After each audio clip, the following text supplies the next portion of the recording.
আবার এক জালিম আসবে, এক ফ্যাসিবাদ আসবে, তার সাথে আবার আমাদের আন্দোলন সংগ্রাম করতে হবে।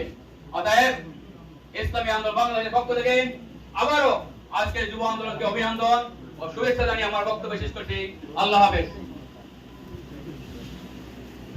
দোয়া পরিচালনা করার জন্য অনুরোধ জানাচ্ছি জাতীয় উলামা মাশায়েখ আইম্মা পরিষদ সিলেট জেলা শাখা সংগ্রামী সেক্রেটারি জেনারেল মুফতি জাকির হোসেন।